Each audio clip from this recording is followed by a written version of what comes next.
minute or two to go live. Okay. Good luck, everyone. Have a good show. Yeah. Have fun, folks. Enjoy. Have a good show, Yes. guys. Let's enjoy it, folks. We'll have fun with it. We'll have to meet. We'll have a good show. Yeah. Let's enjoy it, folks.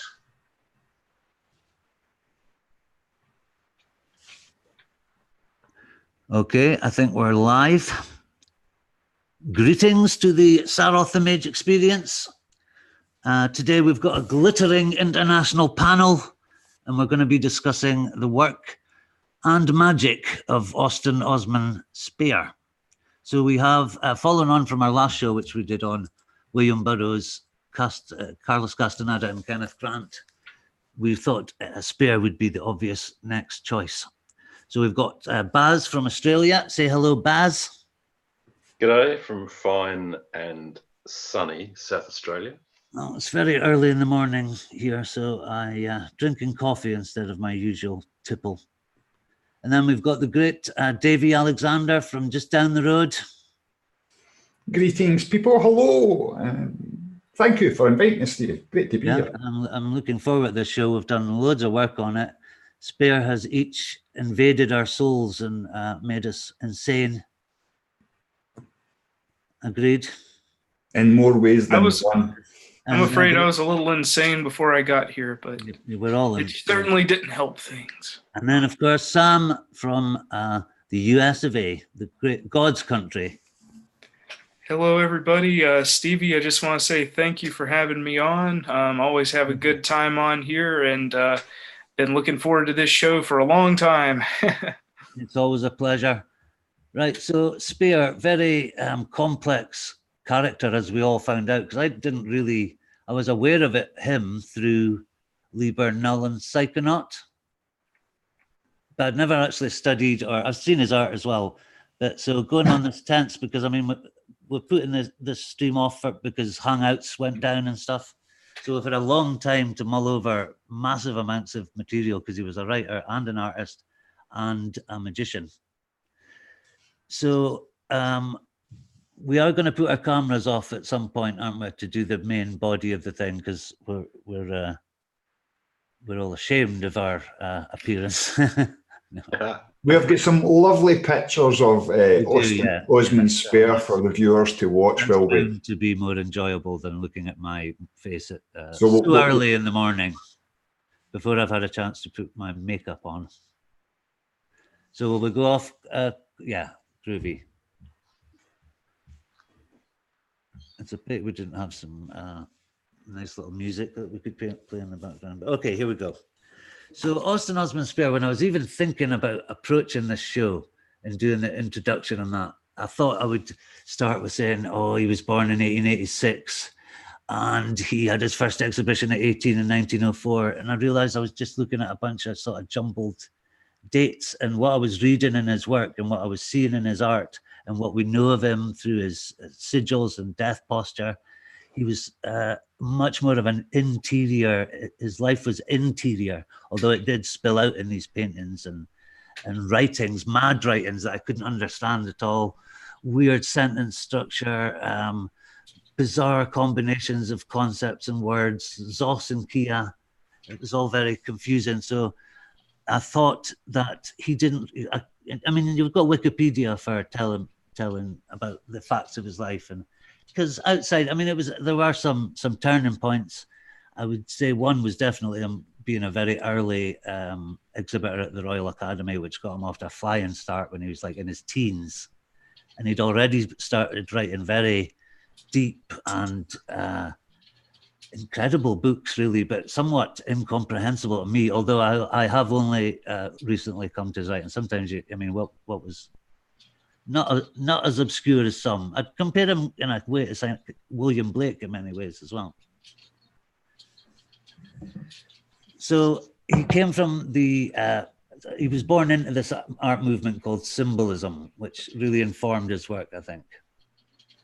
It was all about, now Baz, how do you say this word again? That fin de siècle. Fin de siècle. Fin de siècle. It means end of the century. End of the, it was still the Victorian age, I think, then, wasn't it? So the Victorian, yeah, it was like right at the end of the Victorian age.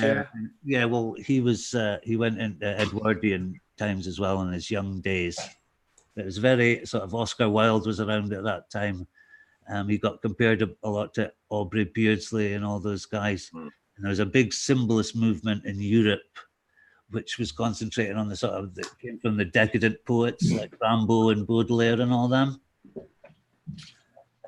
So it was very sort of occulty, dark, probing the subconscious, which is a massive theme in Spare's work. Do you think any of his influences came from the Surrealist movement as well, Stevie? He was considered to be one of the very first Surrealists, actually. He has been called the first Surrealist because of his use of automatic drawing. That's an interesting parallel between Spare's body of artwork too. I think on one hand, with Austin Osman Spare's artwork, you have some of the most detailed and anatomically accurate portrait drawings that you will ever see in your life. That I think are comparable to the works of Leonardo da Vinci. If you Google an image of some of Leonardo's body sketches and then some of Spare's, it's difficult to even tell them apart. Yeah, he was a beautiful draftsman. He really was an incredible. But a lot of his work. On the other hand, I think that on the flip side, much like Picasso in his later years, Spare, he was one of the first proto-surrealists, and he has a style that even today, whenever I see some of his more surrealist artwork, especially the automatic drawings and some of those composite paintings, part man, part animal, and so on and so forth, multiple genders even included, I still don't see any artwork like that in 2019. It's so that's truly a good trait of a good artist or writer or anything. It's truly timeless. Yeah, and it's a real testament to his artistic ability that some people even compared him, as Sam said, to Da Vinci, but also to Blake, Holbein and Dürer, of all people. Yeah, his early self-portraits, there's one that looks really like it's just beautiful, and a lot of it's in pastel. He didn't use oil paint at all, barely. I think it's because pastels are cheaper, to be honest. Maybe not so much in his early days, but he certainly, as he got poorer, his sketches all pastel. I think a lot of that was to do with texture, Stevie, and sort of feeling that you could put into the pictures using pastel. And it's a very ethereal medium. You can make the wind blow through it. It's like smoke. Yeah, I've worked with a wee bit of pastels in the past myself, and I tend to get very hands-on with it, if you know what I mean. I'll lick my fingers and get my saliva mixed in with the colour and stuff like that. So that's definitely like making a sigil, isn't it? Using bodily fluids to anoint parts of them and that. Make them your own. So what else could we say? The major points in Spare's life, his meeting with Crowley was important, although they didn't obviously get on in later years. I think the bombing of his house and losing all his work in 1941 was a big point, because for sure it's hard to recover from something like that. The other thing to think about that is that it was London as well. So, I mean, although he had this huge disaster that his studio and work was lost, the whole of the city was in turmoil at that time. It must have been like apocalyptic, really, landscape, with German bombers raining on your head every night. Yeah, and he lived through the 2 wars as well, And then and it's also fair to say that when he was bombed during the Blitz, that his injuries, because he did get injured, was so significant that for a while he was effectively disabled and had to teach himself to draw and paint again. Yeah, I know, because his arms were injured, weren't they? The worst part for an artist. Yeah.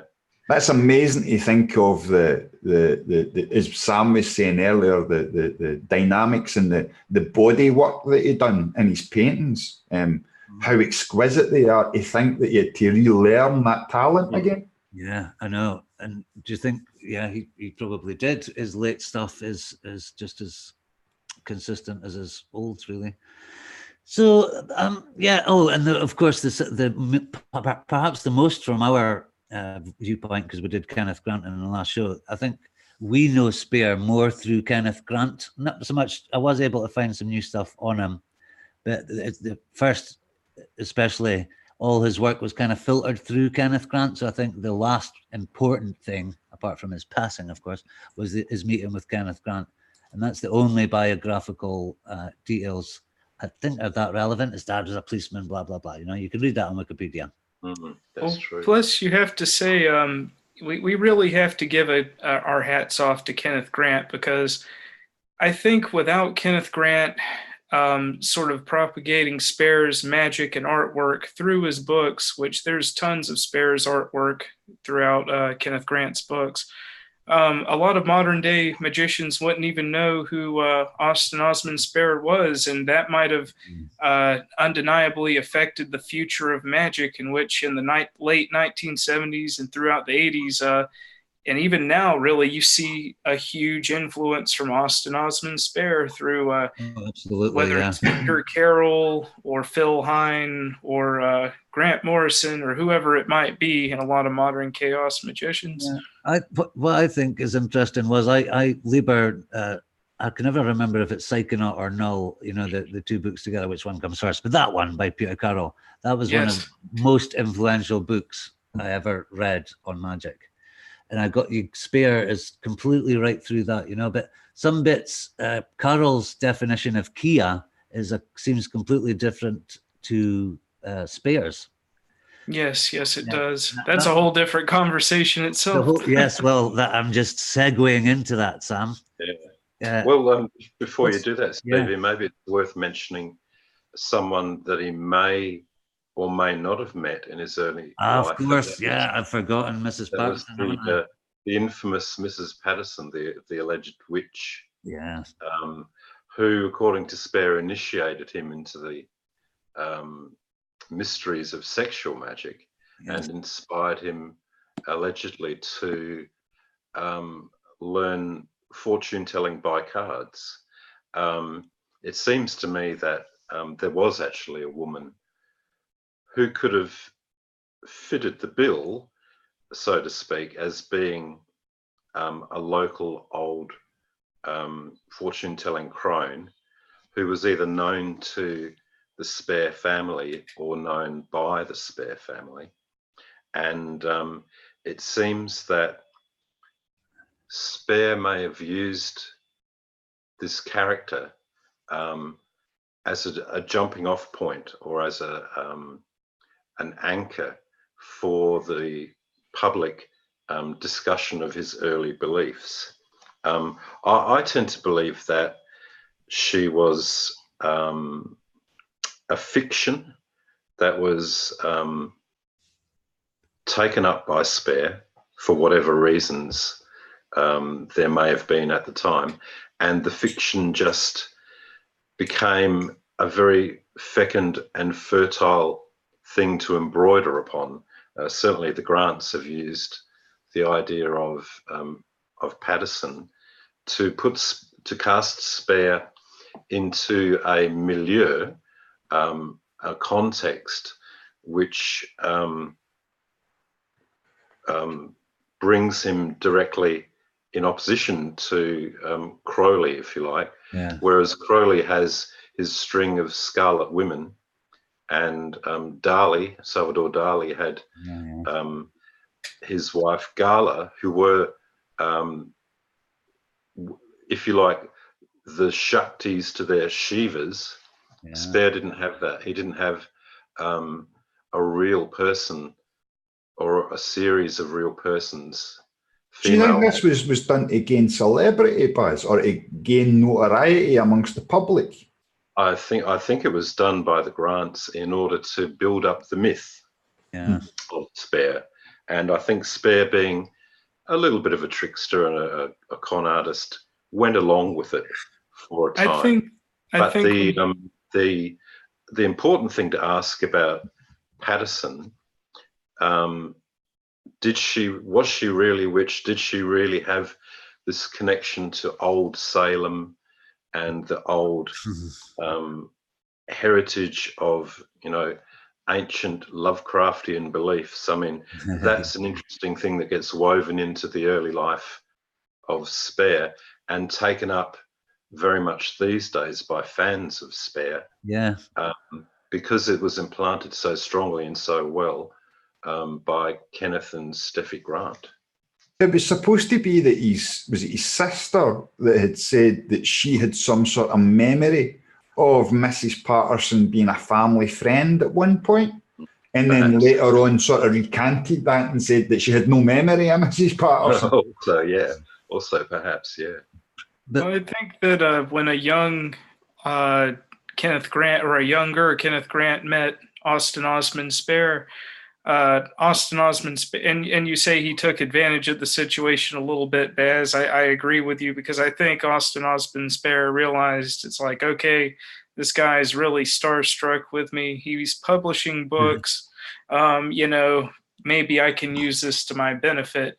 And I don't think that their friendship was insincere. I do think that if you look at the book, the writings of Zeus, I think, by Kenneth Grant, you'll see a compendium of letters back and forth from the two of them that throughout they've really formed their own magical alphabet, their own handful of sigils that they've even been adapted into a grimoire, if you like, in the appendix. Yeah, they absolutely collaborated. Yeah. Do you think back in the days, like Crowley and Grant and Spare, when they were active, do you think that there was competition between them in practice? Yeah, I would be surprised if Spare hadn't walked away from Crowley thinking, fuck that, I'm going to do it my way. I absolutely agree with you, Stevie. Yeah, because he really wasn't into ceremonial magic at all, and he wrote quite a... I think a lot of these practices that you look at are sort of in juxtaposition to Crowley in some ways. Yeah, absolutely. Oh, for sure. Yeah, Crowley, and it's great that you bring up Crowley, David, because it takes us directly to the idea of Kia and Zos, the two primary important concepts that Spare brings to us. So I know that was a lovely segue there, Baz. Yeah. I'll make it very short with one sentence, and I'll let the rest of you take it from there. So in a nutshell, with a very basic description, you could say that Zeus could be the mysteries of the self, or the inner world of the self, and you could say that perhaps Kia is what Spare calls the undivided consciousness. So it is sort of, if you like, a global consciousness, a macrocosm to the microcosm, which is Zeus, perhaps. Yeah. There's a lot. When just the few chapters that I did read of that, his original writings, not filtered through anybody else, I did struggle with them. But he uses a lot of dualities and then a third sort of position to transcend that thing. So it's like hand and eye. He uses that a lot. Sex and death are another one. Thanatos and Eros.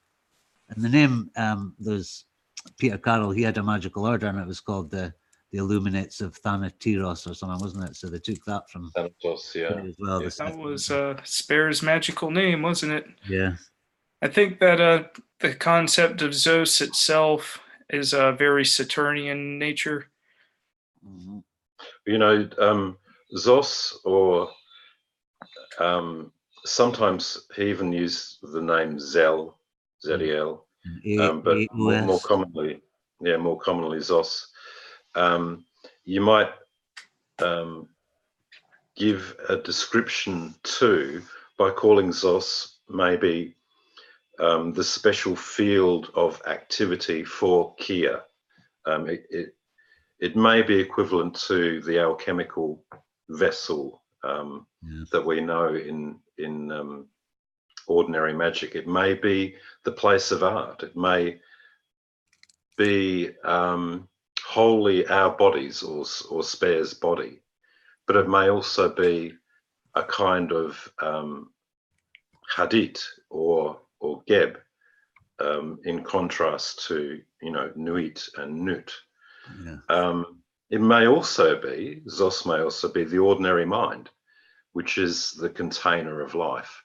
So they have this idea or this concept, which is a physical place or a conceptual place, which seems to be not so much in opposition to Kia, but without which Kia, you can't describe one without the other.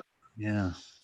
Which is a lot of parallels within Spare. He's always got, there's always one to the other. There's always a duality in that. I think it's really important that Sam mentioned earlier about notes in one of his books, the preferences, that sort of aided to a grimoire, if you like. But the last piece of work that I know that Spare was working on in my research was The Living World of Zos, which was unpublished, but was considered to be his grimoire that he was trying to put together at the end of his life. So yeah, I mean, the living word is exactly what is implied when we collect these ideas about Zos, what Zos was, what it might be. It's a living organism, but it's also a living sort of pan-cosmic experience. Yeah. Maybe in relation to artwork, I would say that anything anyone creates, anything that somebody creates is an extension from their imagination to the physical universe on paper or through music or whatever it might be, through poetry. So anything you make, anything you create as an artist like Spare is a direct extension of Zos or expression of Zos. Yeah. So does Zos channel Kia like an artist as a receptor for a cosmic mind? That's what it's all about. Isn't it? That's an interesting analogy. Maybe Zos is like an antenna for Kia. That's where I was heading with. That's a good, like a waypoint, maybe even. Yeah, because the trance state allows his own ego to go away and dissolve, and it pours in. And I did read there was a tension in him between, he was kind of channeling, but then he wanted to be in control as well. You know, he didn't want to just flood his subconscious with crazy stuff from Yetzirah or whatever Kabbalistic world, the formative world. Which I think that's where it comes from. That's my idea, that Shelley said artists are the legislators of the future. Well, actually, he said poets are the legislators of the world, but it's better as artists are the legislators of the future, because they, like, Spare was very much like an antenna. Especially, remember we were talking about the electricity thing, and I put an image of him just in a candlelit room, eyes shut in some blissed out states, but his hand still moves across the page, or he's having visionary experiences, in his solitary life as well, for a lot of it. Although he did have a circle of friends and he had a wife and stuff, but I said I wasn't going to go into his biography. But, so Stevie, what do you think about the complementary idea that is Kia? I mean, we've had a brief look at Zos. Where does Kia take us in our discussion about Spare? Kia, well, certainly, you know, I said earlier, much earlier in our research, is Kia the Nahual from the last show, you know, Carlos Castaneda, that massive sort of field of potential or something, you know, magical. And Phil Carroll does describe it quite well as well. His version works as well. And I think this is another thing about Spare and his system, because going by his grimoires, what he called his grimoires, which are his collected writings, really, you know, there's magic sprinkled in with poetry, and a bit like Burroughs, a bit stream of consciousness, a lot of it as well. And I think all these artists like Burroughs, Castaneda, Grant, they all had their own imaginal worlds, which in trance states and in transcendent state opens up to this massive collective energy field that we have, which is, I don't know, this is what we don't know. It's the higher dimensions, I think. I think that's what Kia is that higher dimensional field. And like I said a moment ago about artwork or anything created by a person being a reflection of Zos, I think Zos in my opinion, Zeus is a reflection of Kia. When we talk about Kia being the undivided consciousness or a unified consciousness, that's so broad and abstract and all-encompassing in nature that it can be difficult at times to attribute, a direct and simple description to that. But through that, we have the individual, we have Zeus. And I think the beauty with Zeus is because the self is so specified and everybody's unique, everybody has their own opinions and likes and dislikes. We get this, that's sort of an interlude to the neither, perhaps, because Spare mentions that, there is no perhaps absolute truth, or there's no, you have, I might say I love apples and Stevie might say he loves oranges, but the answer is neither. Apples and oranges are neither better one than the other. So is that like saying, Sam, that the neither is a more of a singular comparison as to Zeus being like a collective thing? I think that Zeus would be more of a singular thing, actually, and Kia would be more of a like a broader thing. I think that in some ways, maybe Baz can help me out with this. I think that maybe that the neither does tie into Kia. There's definitely a dynamic there, but in my opinion, and maybe you could lead us into this, Davey, the neither is in between. Maybe the neither is neither Zeus nor Kia. I think before getting into the neither, we should maybe touch a little bit on free belief. Yes. Which is something that I've particularly been looking into quite a lot over the past week or so. We've been talking a lot about Spare, but we've not heard much of his words. We can see his pictures on screen, so I'll start by giving a wee bit of a quote as such. And it's kind of, in his own words about free belief, prolonged voluntary abstinence, repression and sacrifice is released in mass sexual congress and sublimated to one end, the extortation of a wish. So within that, there's an idea of holding back and what the power of holding back allows. I want to get into a wee bit about his sort of where we thought his inspirations were coming from as a kid. Stevie touched on it earlier about some of his artwork. There was a guy called Payne Knight who was an artist back in 1865, and he displayed a well-known picture, which the name is left me at the moment, but the picture contained erect phalluses, big willies, and urns, like Greek urns. And again in 1889, not that long after, about 30 years after it, a French artist by the name of Rachnych, I think that's right, pardon my French, displayed Repertoire de Vases Piants. Now, again, this was a depiction of men with erect penises and like floppies, if you will, all holding vases. Oh, yeah. And I wonder, is kind of Austin as a young artist, going through like college and learning practices, he would have came across these paintings, and how much stuff like that would have been an influence on him going forward. Both on his magic and on his occult practice and on his actual artwork. We know, and we had a wee talk earlier about how much he was into drawing the human body and how anatomically correct he got the human body.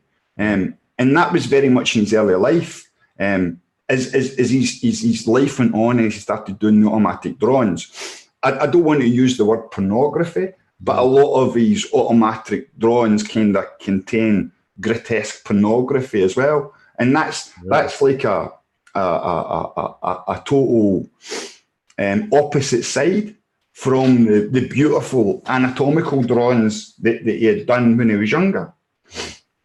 Early in his life, Spare was visited upon, or supposedly visited upon and gave instruction by an entity known as, and again, my pronunciation might not be right, but Delphic Pythoness.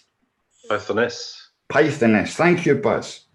And he was supposedly, he gave him instruction to make this earthenware jug that would have been the size of his penis erect. And that had the ability that when he inserted his penis into the jug, it would imply suction. And he could obviously masturbate into this vessel. And he was told that after he had done this, after he'd performed the act, and there would be a sigil involved as well, I'm sure, he would take the jug and bury it. And this would be a form of magic practice, either for manifestation or to make some sort of act happen in his life. So again, I kind of go back to these two paintings that would have been around and quite popular in his early life, and how much sort of inspiration they would have had on him. But it's I'm not just here just talking about willies and floppies and so on and so forth. This was a major thing. Self-love, man. For Spare, self-love. And the moment of ejaculation or orgasm, that's where we find Spare's term for free belief. It was Austin's thought that by hindering belief and semen from conception, they become simple and cosmic. Only when desire has become cosmic can the total ecstasy. We can see for these words that there is great importance put in the use of saving of semen. To Austin, it was a powerful tool, used wisely and sparingly, if you pardon the pun. Did you think that maybe in that moment of orgasm, we can be lost in thought, somewhat like a meditation? And that's what free belief is. I think it's what Austin pondered. Using sigil magic in his own conscious and subconscious thought, he would perform acts. They watched seen success using the method that we described. So much so that in his last work, the grimoire that he tried to write, or we talked about it earlier, the living world of Zos, Spare recants the method of being advised by Delphic and the use of this arm. I ponder, however, if the same methods and practice can transgress into our sort of normal world. I think about this thing of free belief where he talks about,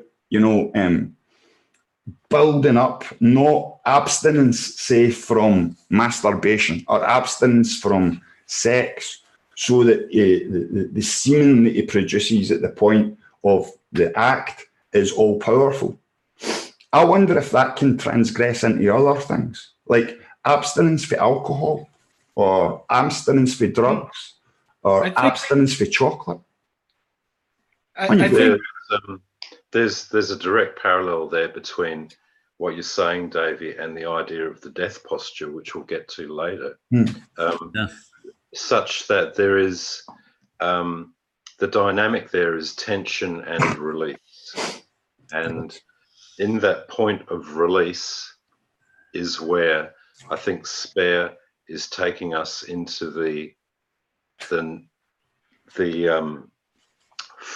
neither world, which is Kia, which is the atmospheric I.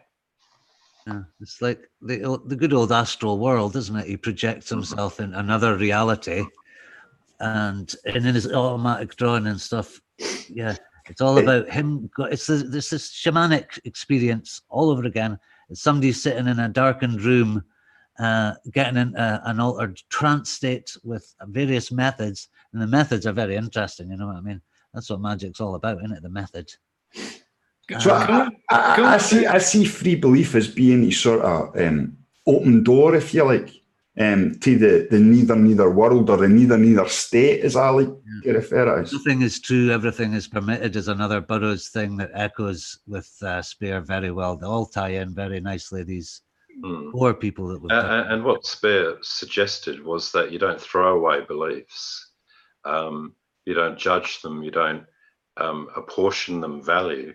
You actually do believe them for a while. Yeah. And the believing of them isn't going to be a conscious thing. It's going to be put into your unconscious. And Going back to what Davey said about the building up of tension and then the release, or sort of an abstinence and release, and what you said, Baz, about whenever he gives that release on an energetic level perhaps is interfacing through the neither out of the ego into the Kia and manifesting in our reality. I think that plays into Spare's whole explanation of the ego and the subconscious, which he stresses through a lot of his work. And I think that plays a factor in what Davey is saying about free thinking and belief, but also in the sigil magic and in his sex magic and the death posture. Because let's say sigil magic, which we'll get into later, everybody knows that you're supposed to forget your statement of intent, but you remember the sigil, or you look and visualize at the sigil. So your statement of intent's buried in your subconscious, but through putting your energy into the sigil, eventually in waking reality, that will manifest and it will come into the ego. And that's when that thing will come into fruition. Yeah. So very much what you believe will or what you believe in will grant how much power it has, your own personal free belief. I think it's a fair thing to put out there, and a thing that we should say is that this free belief, this idea of free belief, is not a belief as such, but more of an energetic state in which it would kind of put itself into. Kind of a suspension of belief as well, you know. Aye, totally.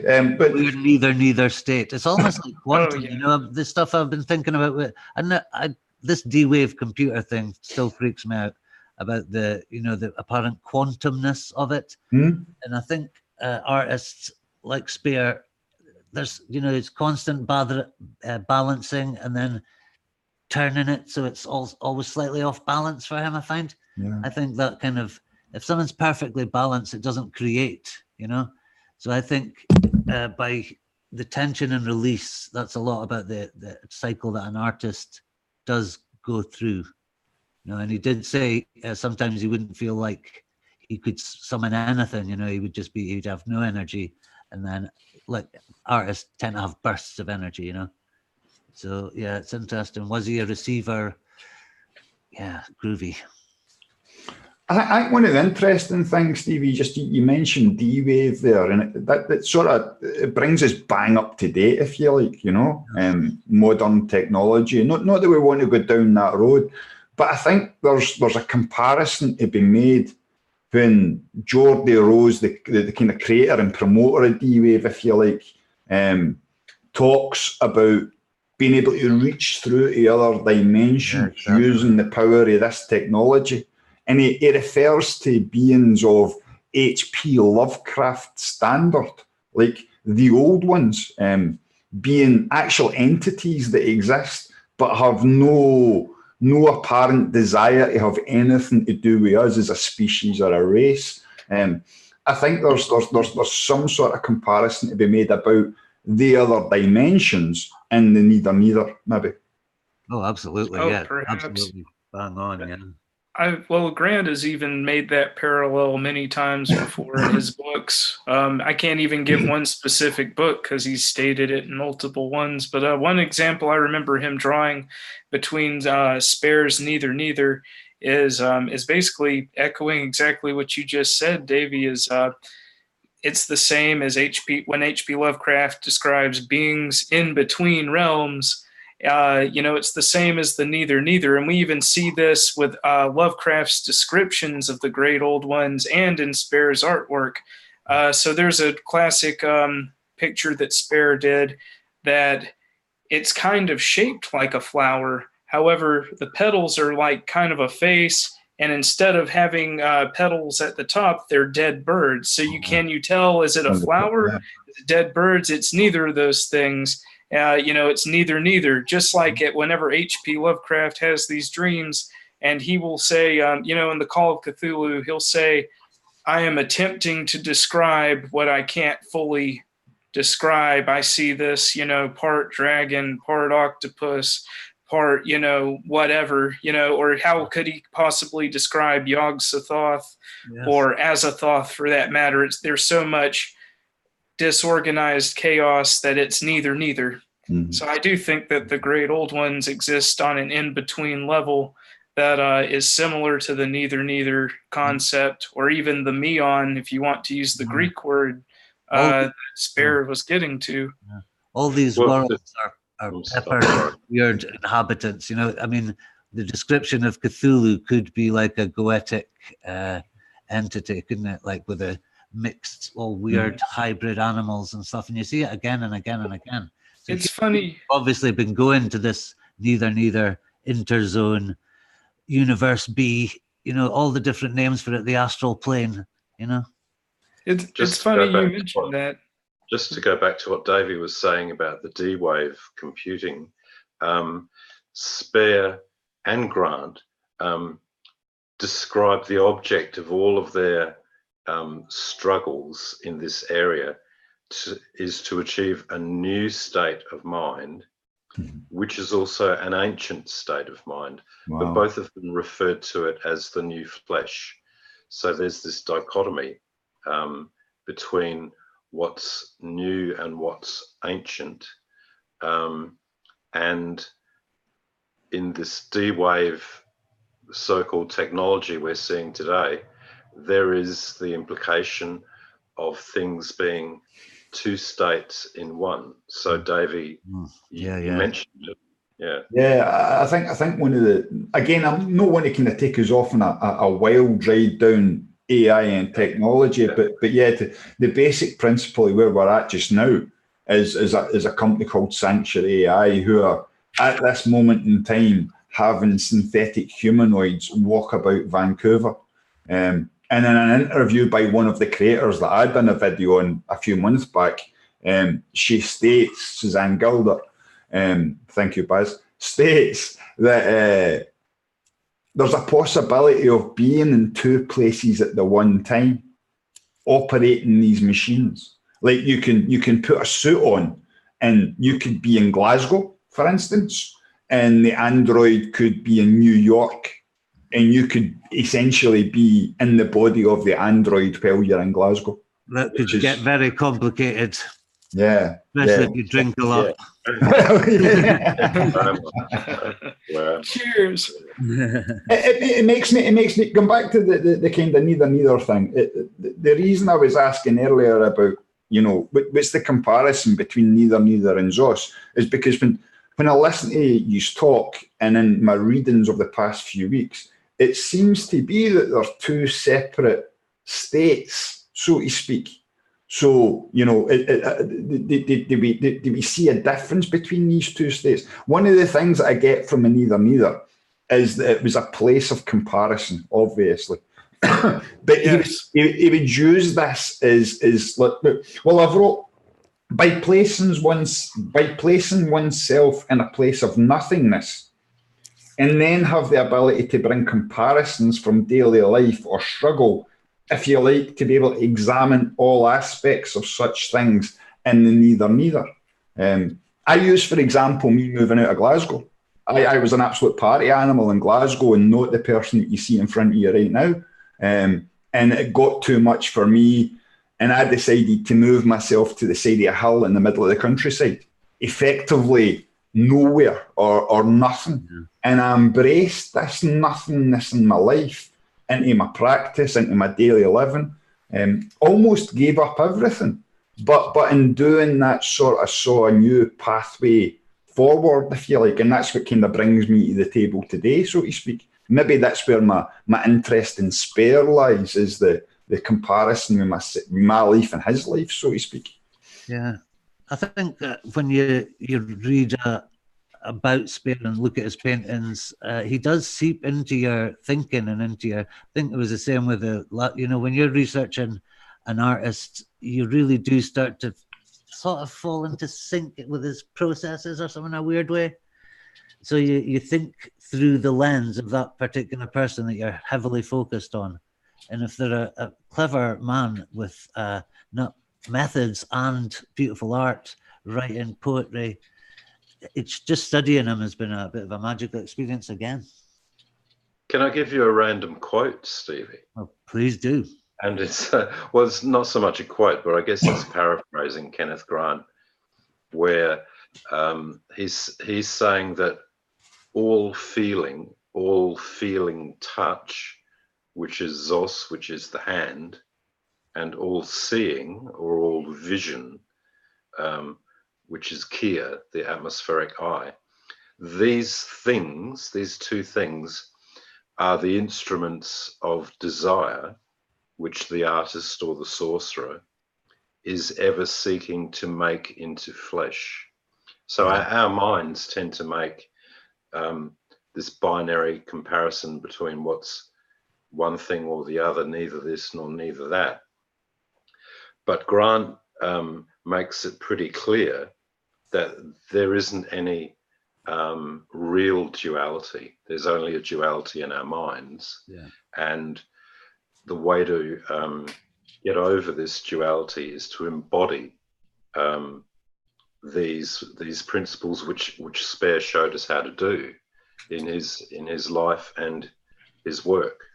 And going off what you just said there, Baz, I mean, and I think if Spare were alive today, if we asked him about this, he would agree that we could actually right now make comparisons to the neither in Zos, and we could make comparisons to the neither in Kia.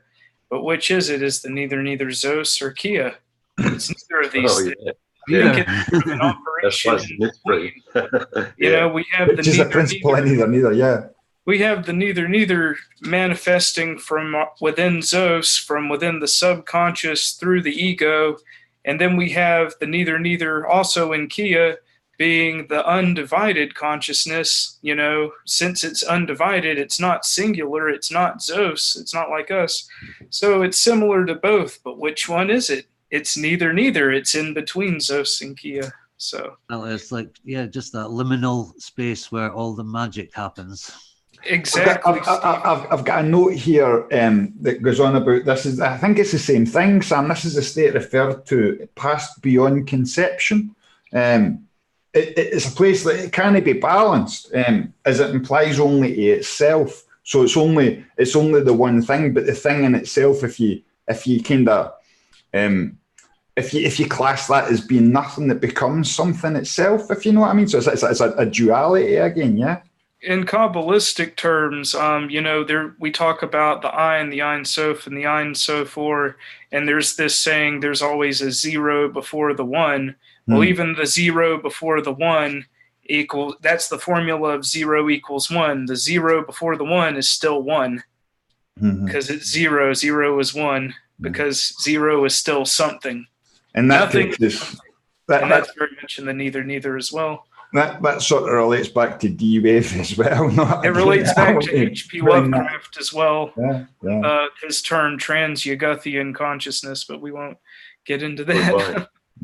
No, because what we're doing is exactly something which Spare would have railed against, and that is categorizing these ideas, putting them into sort of semi permanent boxes. But I think what Spare viewed of everybody in the world was that everybody in the world, every practitioner of sorcery, every magician is equal. You know, he wasn't one to be impressed by grades or titles or implied hierarchies or categories of knowledge. I think his impetus that we can take away from his ideas is that his art and sorcery were about inducing joy into ordinary life, and he chose a few pretty outrageous ways of doing this. One of them being the automatic drawings, the other being his sexual life.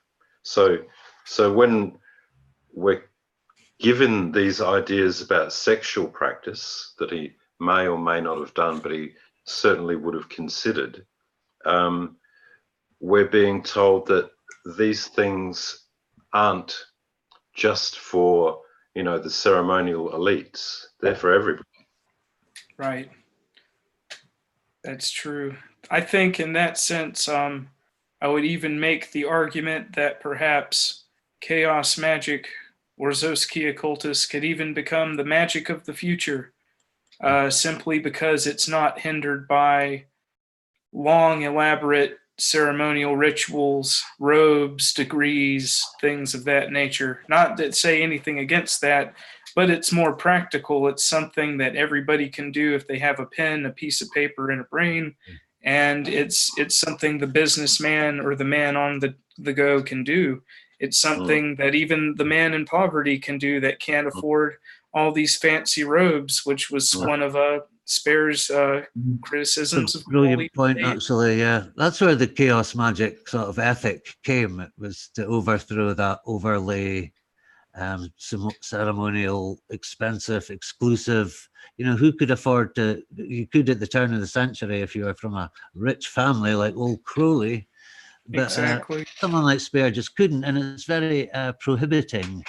And I know with my dabble into sort of much more ceremonial magic, even the Golden Dawn stuff, it's still too much candles and it's too formulaic, you know. I love the way personalized his magic to a great extent, and that's what made him so attractive to the chaos magicians and real people like us.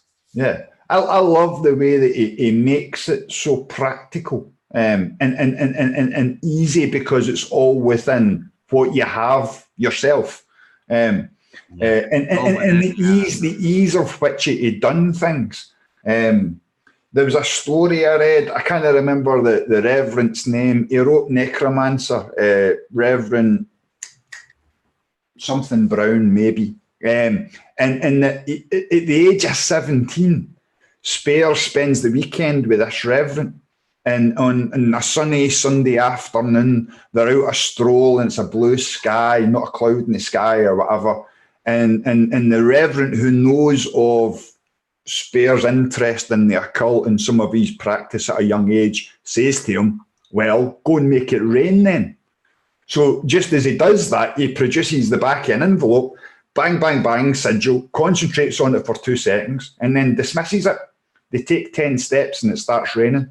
I love the way how it's just a kind of thrown away thing for him. Like, you know what I mean? There you go. That's brilliant. Baz told a brilliant story to me this afternoon. Baz, about, I'll say betting shop, but does that ring any bells to you?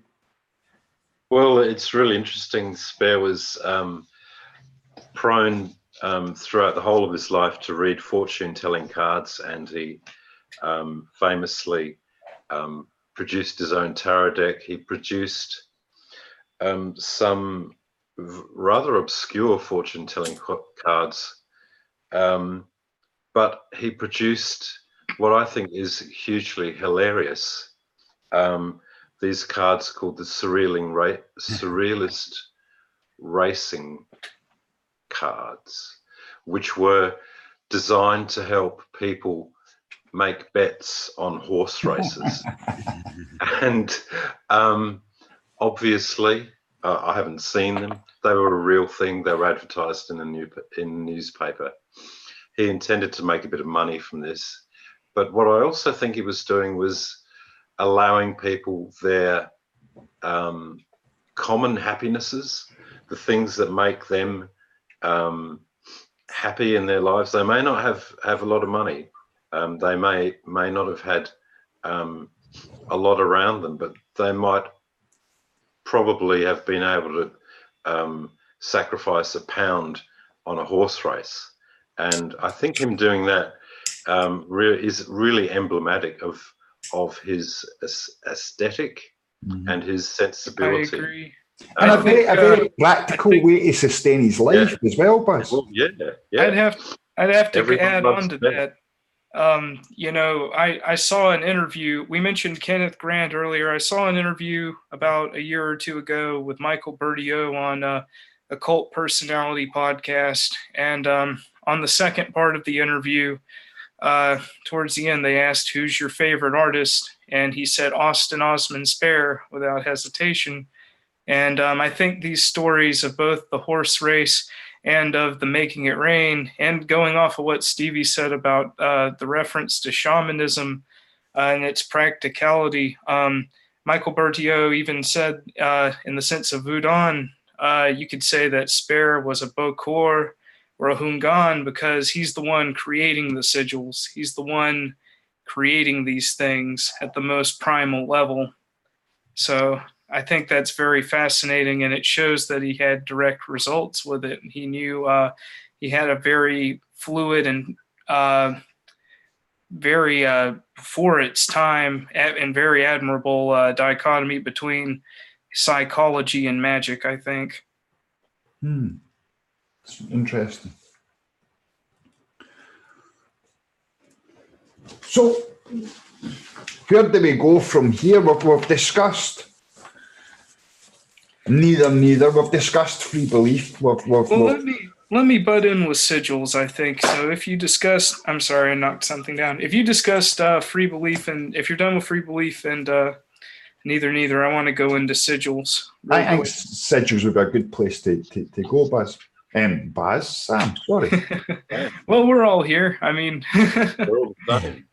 well, sigils really, I'm going to have to take my sunglasses off. Sigils are really a direct extension of free belief. And this is a topic we touched on before, or you touched on before, Davey. This is a direct quote from Spare in the Book of Pleasure. He says, "Belief is the fall from the absolute. What are you going to believe? Truth seeks its own negation. Different aspects are not the truth, nor are they necessary to the truth. If you could truly believe, we realize the virtue of it. We are not free to believe, however much so we desire, having conflicting ideas to first exhaust." So, because we have conflicting ideas in free belief, that's the beauty of Zos, and that's working in the neither. Mm-hmm. Because my opinion and your opinion are both irrelevant to the absolute, is what he's really getting along here. And I think that the way this relates to sigils is, he said, this is another direct quote from the Book of Pleasure. Spare says, "Verily, what a person believes about a sigil is truth and is always fulfilled. The sigil," and so basically whatever belief you grant to the sigil is what will determine what strength it has, how it will manifest, and the degree of power behind it. Spare actually says he invented the sigil for all desires, whether they were pleasure, knowledge, or power, and anything that couldn't find a natural expression, he could, by sigils, therefore find a formula to create fulfillment from the subconscious into the ego. And this goes back to what you mentioned earlier, Davey, about abstinence and then release. Spare basically, the formula for Austin Osman Spare sigil is writing out a desire. I wish blank. And you could make this as specific as you wanted to. Maybe for Spare's rain sigil, he said, my desire is for rain to fall on October 13th, 2019. I'm just saying that because that's today. But and then he would have forgotten about that after making the sigil. He would have first written that out. He would have crossed out any repeating letters, and with the letters he had left, he would have crafted a glyph. Now, after he crafted this glyph, he would have forgotten about whatever his intent was. He would have forgot about wanting to make it rain, just like pretend it never happened. But he would have kept that sigil, that glyph, that composite of letters. So he would have kept his sigil and meditated on the sigil, forgot the intent. And through doing this, he's suppressing it. He's abstaining it into the subconscious, and through his ego, through his everyday waking perception, this thing will manifest. And even what Spare says here is by doing this, you're governing energy to the sigil. You're granting energy to it. Sigils are monograms for the government of energy. And any of these things, through representing our desire, a simple form which can be easily visualized, and forgetting about that desire, The sigil can be used as a tool that gradually draws the desire into the ego, causing it to manifest in the person's life. Yeah. So drawing a Can I symbol, be can I be a bit taken in as us. Oh, for sure. Or I would say it's an expression from the Zos in between the neither that manifests through Kia, and then it manifests in everyday life. And I guess you could look at it both ways. It's kind of like Solve and Coagula with Baphomet. I think the Solve would be Kia, the Coagula would be Zos, and the neither would be the in-between. Yeah, we do though have to take these things with a grain of salt. As much as I'm in favour of sigilism, when it's raining and I don't want it to rain, I don't go out and make a sigil. I don't make it stop raining sigil. Have you ever tried, Baz? I haven't tried, but I think I will the next time it does rain here. You the should. point is that there are things which are, I suppose, conducive to having effects in the world when a sigil is applied to them, but then there are other things which aren't. And how do we make the difference?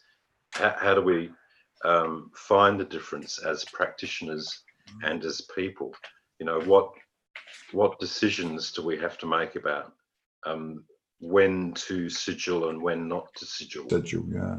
Yeah, they are powerful. I used to do tons of them, and the way I used to forget them was I used to do 3 or 4 at a time, and I used to use very standard, so they looked very similar, although it was different letters. So they weren't exciting images, as dull as I could make them. And then I would shuffle them up in a pot, take them out like 3 or 4 weeks later, and I would have totally forgotten what they were about. And it's hard because there's a monkey's paw effect sometimes when you're doing results magic like that. You know, William Burroughs told that story about be careful what you wish for, and you know, them fools that use them spells, and you know, because you've got to be careful. You know, how sigilizing is a difficult thing sometimes. We were talking about abstinence, and just this might be too simple, but the forgetfulness strangely comes to mind. Yes. Is forgetfulness the same as abstinence, or is it a process of abstinence, do you think? In terms of the subconscious, yes, it is a form of abstinence because you're removing it from your ego. You're removing it from your ego into your subconscious. You're repressing it, so you're abstaining from that desire. I might argue, Sam, that forgetfulness is more a process of abstinence than a form of abstinence, because I agree. I wonder that if you forget too much, does the sigil lose power? Yeah. No, because that's the whole point that Spare is trying to make here, is through forgetting and concentrating on the sigil. So you forget the desire, but you concentrate on the sigil. Through doing this, you're lending power to the sigil. And by doing this, your desire will manifest. Okay. Yeah. It's interesting that the idea of repression, I think, although he called Freud and Jung fraud and junk, he did get a lot of psychological ideas. He disagreed with them where they came from, these forces. The psychological approach, I've kind of forgotten my point on that one. You know, Baz, didn't you mention that Spare had actually come up with some of these concepts before Jung was ever translated into That's English? right. Yeah, that is a point. Well, Spare is really ahead of his curve in many aspects. He certainly was, but he wasn't talking about in his early days. He wasn't talking about ego and subconscious. He was talking about the unconscious. Well, these are direct quotes from the book A Pleasure. So he uses these words, subconscious and ego. And what happens was that Freud wasn't translated into English before 1910. Uh-huh. So where Spare is getting these ideas from is a really interesting conundrum, isn't it? Because it appears as though in the writings he's putting them into a real timeline and using frank psychological language. But on the other hand, he was doing this before it was translated into English. So I don't know whether Spare spoke or read German, or he actually may have known some people who did speak and read German. Yeah. And inspirations, Baz. Yeah. And inspirations. We were speaking earlier about he was a clarinet player. Is that right? Yeah. I think I said, and one of his favourite songs, or not songs, or pieces that he liked to listen to was Straczynski's. Help me, Baz. The Rite of Spring, by The Rite of Spring. Yeah, you were explaining to me that these orchestral pieces were actually practices of magic, or they were wrote as practices of magic. Would there not be inspiration through that for Spare, maybe in his musical influence as a child, as a younger person? Oh, I think absolutely. I think he wouldn't have been studying magic for the, he wouldn't have been listening to music for the magic that was within it. He would have been hearing music as a pastime or an entertainment. But being so intuitive, he would have heard within the music and the way that the music was structured and not structured. He might have been able to see within someone else's art what he was doing in his own art. Like the two paintings I referenced earlier. I don't want to get too far off backtracking, but going off of what you said, Davey, about the process of forgetting itself being a process of abstinence, I'd have to agree with that, simply because, and I've noticed this from personal experience, every time I've done one of these Austin Osman Spare sigils, the hardest part for me is the forgetting. Yeah. Every time I look at the damn sigil, I'm reminded of why I created it. One of the things that came to my mind, Sam. It is a process of abstinence. While still being able to lend energy to that sigil, it could take weeks or months, or maybe you could get drunk that night and hopefully black out and forget about it the next day. Well, one of the things I was thinking of, and you answered the question itself, but it's the power of abstinence compared to the power of forgetfulness, if that can be a thing. And you would think that the power of abstinence would be a greater thing than the power of forgetfulness, because forgetfulness is something easier to do than to abstain from something, I think. Yeah. Abstinence has been in the occult tradition for thousands of years. You fast and you don't have sex for days, sometimes months. The Abramelin and long rituals like that. It's all about sitting in a cell with a glass of water and a sackcloth. It's gnosis, isn't it? It's one of the many ways. I still ponder, Stevie, whether that state, and it's going back to the free belief again, but whether that state can be achieved through other means. I used reference jokingly earlier when I was talking about, before we come on to the show, and I was talking about maybe like eating a piece of chocolate. Like if you've not had a piece of chocolate in a long, long time, then when you get that bar of chocolate, you're so bloody excited because you really want to have that bar of chocolate.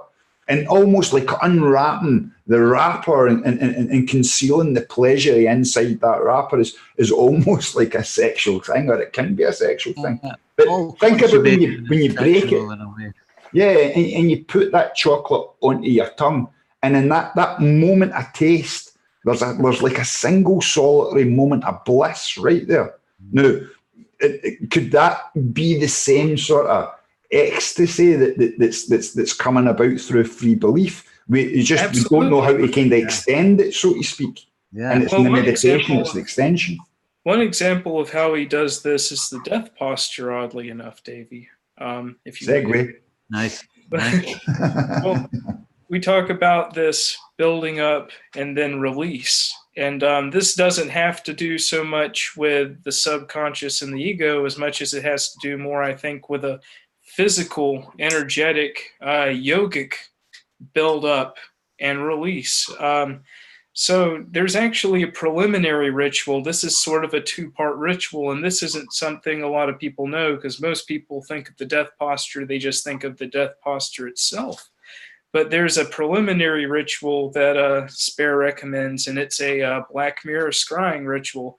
So what Spare says is gazing at your reflection till it is blurred, and you know not the gazer, close your eyes, and this usually happens involuntarily, and visualize. The light, always in X, is curious evolutions that is seen, should be held on to, never letting go, until the effort is forgotten. This gives a feeling of immensity, whose limit you cannot reach.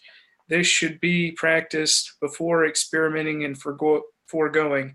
The emotion that is felt and the knowledge, which is what tells you why.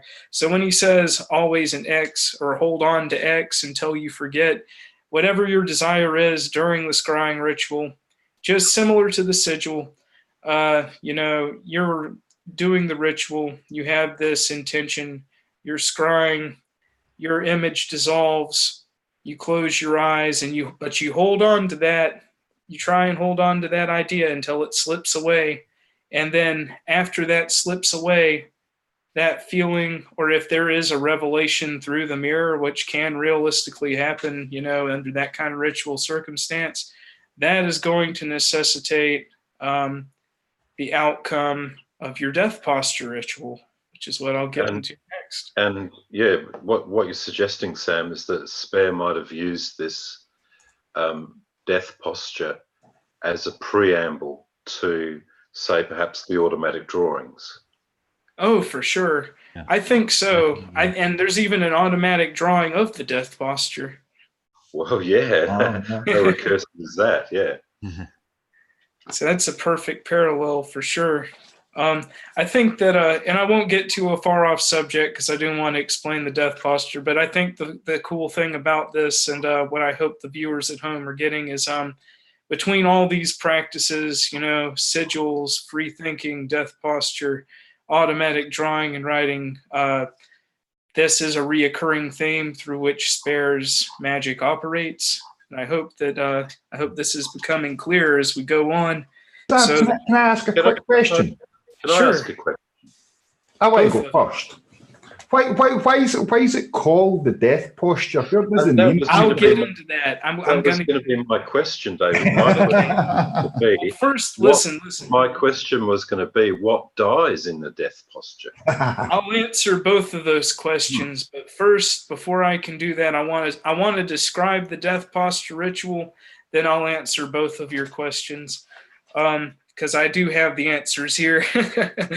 So the death posture goes the following. So if anybody wants to practice this at home, this is how Spare describes it.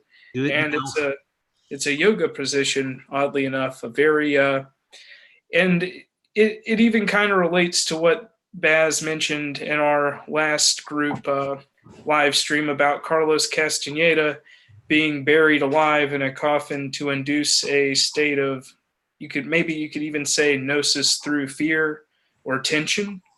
I think the death posture is similar, so except it's a yogic practice. It's not quite as intense as what poor Carlito went through. So without further ado, lying on your back lazily, the body expressing the condition of yawning while surprising, while conceiving by a smile, is the idea of the posture. Forgetting time with those things which are essential, reflecting their meaninglessness, the movement is beyond time and its virtues has happened. Standing on your tiptoes, with arms rigid, bound behind the hands, clasped and straining at the utmost, the neck stretched, breathing deeply and spasmodically, till giddy with sensation comes in gusts, gives the exhaustion and capacity for the former. So you hold this posture, laying on the floor, all the way stretched out, neck stretched down, hands stretched all the way up, tiptoes stretched all the way down, until you're breathing hyperventilates, and you almost black out. So we could say in the literal sense, that is the death posture. So there's a tension before the release. Now, why is it called the death posture? What dies during the death posture? What is this even symbolic of? So basically what he's saying here is it's an idea of regressing all the way back to a point of non-being. And this goes back to the neither as well. So and through this self-regression, I think to this point of non-being, what he's doing in a sense is almost like an ego death. It's almost like the complete polar opposite of Zeus. If Zeus is on the tree of life, ego death is on the clip-off, perhaps. And it would be, wouldn't it, according to Spare, it would be the exact opposite. Yeah. Oh, for sure. Yeah. For sure. Because basically what he says here is ideas of self and conflict cannot be slain by resistance. They are reality. No death or cunning has ever overcome them, but it is their reinforcement of energy. The dead are born again and again lie in the womb of conscience. By allowing maturity to predicate the decay, by non-resistance is retrogression and early simplicity and the passage to the original in unity without idea. From that idea, the formula of non-resistance germinating does not matter. Please yourself. The concept of I am not must of necessity follow the concept of I am.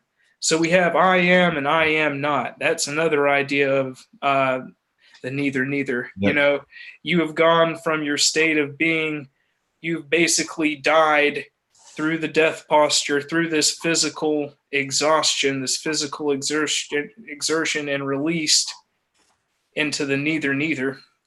And so your old flesh dies and becomes the new flesh. Absolutely. I think, and you know, this is a reoccurring theme we see in a lot of occult traditions. I think it happens everything from even in Christianity, all the way back to the Osirian traditions in ancient Egypt, back to Gilgamesh and the ancient Sumerian beliefs. The Chodrites, the Buddhists as well. Osiris, dismembered and reassembled. Yeah, exactly. I'd refer to it, Sam, as the need not be or does not matter state. Yes. Which I think is a kind of a nice way of explaining it as well. Of this, it doesn't matter, you know. Does not matter. It need not be. Engulfing oneself in nothingness is essentially what it is at the end of the day, I think. And I think that is the secret to the neither or the meon. I think if the magician learns to operate in between on those levels, their manifestation can reach new heights. And I think it's something that goes overlooked. And I hate to say this, I'm not trying to flex our, collective intellectual muscles when I say this, but whenever I watch a lot of left-hand path videos on YouTube, I see a vast misconception of what the neither or the in-between is. I don't think people have studied this idea in the formal sense of even Austin Osman Spare, who basically invented it, H.P. Lovecraft, who championed the ideas through his fiction, or even on Kenneth Grant, who continued to expound upon a lot of these ideas. But just like Spare, I think that it's become fashionable to name drop. But I hope that through this podcast, through the four of us, we've kind of given a collective idea of what that really means. Mm. If you can give a meaning to something that doesn't exist. Exactly. I think instead of giving a meaning to Spare, the best or the only thing that we can hope to accomplish is sort of put forward what effect he's had on our lives personally, which is something collectively that's happened. It's more like an approximation, isn't it, Davey? It's not the truth. It's not the truth, but it's our approximation. Yeah. Mine, yours, Baz, Saroth's. And even at that, nothing to be judged on either, because it's nothing at the end of the day. Yeah. Baz, you're looking perplexed. What I'm thinking of is that I I need to take a very small break. Oh, And I will be back Yeah. in a few moments. If We that's allow for coffee breaks. We allow for coffee breaks. Right. who's going to sing a song then while Baz has a break? I will you. talk about another topic which goes back to what Sam was saying. There's a major thing in Spare's work about atavism and atavistic resurgence. I think it's a very interesting idea. But I was kind of puzzled by the whole Spare thing for the first 2 weeks of reading constantly and studying. I thought, I'm not grasping his concept, I don't think. But then I thought, well, it's what I take from it. You can't know what an artist was thinking, because Spare, unlike Crowley and some others, didn't spell it out as much, You had lots of hassles reading Spare, didn't you? Yeah, I just found him very difficult to read and get a solid sense of what he meant. But I didn't read a whole lot. I think Anthema of Zeus is very difficult to read because it's an automatic writing, which you could basically say is a channeled text. In a weird sense, you could even say Liber Alvel Legis for Crowley would have been an automatic writing. And even though he was the scribe and his Scarlet Woman was the channeler. But I did read a good bit of the Book of Pleasure as well. The idea of atavistic resurgence was very important to Spare, and it also comes out in his art, these theriomorphic figures, the stags and the witches and all that stuff from his subconscious. He believed in a sort of super collective unconscious, where you contained within your own being all the stages of evolution before, since the first single little cell that whatever. And possibly Kenneth Grant adds extraterrestrial sources, it could have been as well. Yes, absolutely. I think that's part of the neither as well. But so you're going right back to the beginning of evolution, and every form we've ever had, be it reptile, mammal, apes and stuff. Anything that's ever lived or will live, we have within our being. We can bring think when you say that word alien too, when you make the comparison of it with that atavism with Kenneth Grant's alien sort of magic, I think what Kenneth Grant is sort of expressing through the alien archetype, or even Whitley Strieber in his book Communion, or H.P. Lovecraft in his many fictions. I was going to say, where does the old ones come in on this? The old ones are the same part of the same subject when addressed here.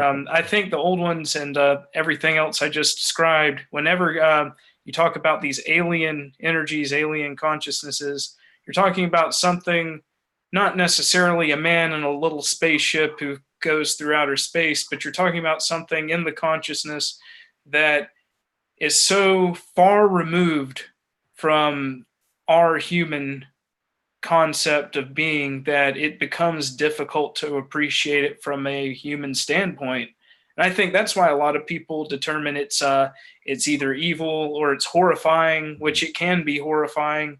And it is very Klipothic because it's a state of abstract not being. It's going back to what we said earlier about how the great old ones related to the neither.